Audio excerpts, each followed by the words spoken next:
خداوند نے ایوب سے یہ بھی کہا، کیا جو فضول حجت کرتا ہے وہ قادر مطلق سے جھگڑا کرے؟ جو خدا سے بحث کرتا ہے وہ اس کا جواب دے۔ تب ایوب نے خداوند کو جواب دیا، دیکھ میں ناچیز ہوں، میں تجھے کیا جواب دوں؟ میں اپنا ہاتھ اپنے منہ پر رکھتا ہوں، اب جواب نہ دوں گا۔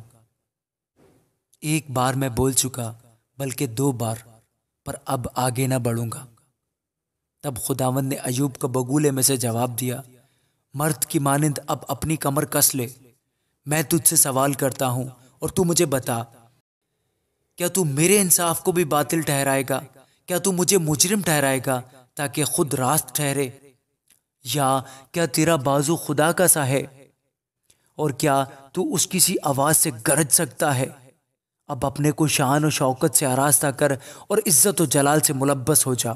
اپنے قہر کے سیلابوں کو بہا دے اور ہر مغرور کو دیکھ اور ذلیل کر، ہر مغرور کو دیکھ اور اسے نیچا کر،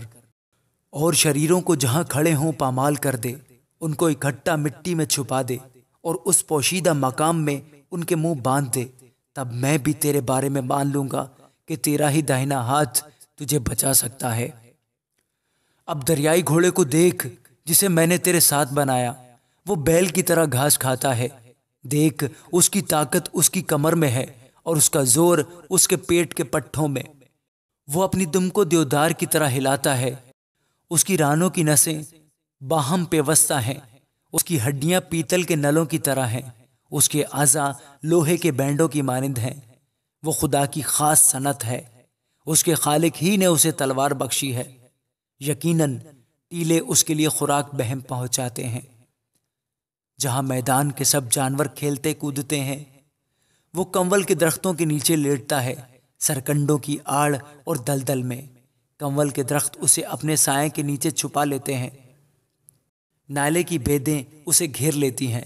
دیکھ اگر دریا میں باڑھ ہو تو وہ نہیں کانپتا، خواہ یردن اس کے منہ تک چڑھائے، وہ بے خوف ہے،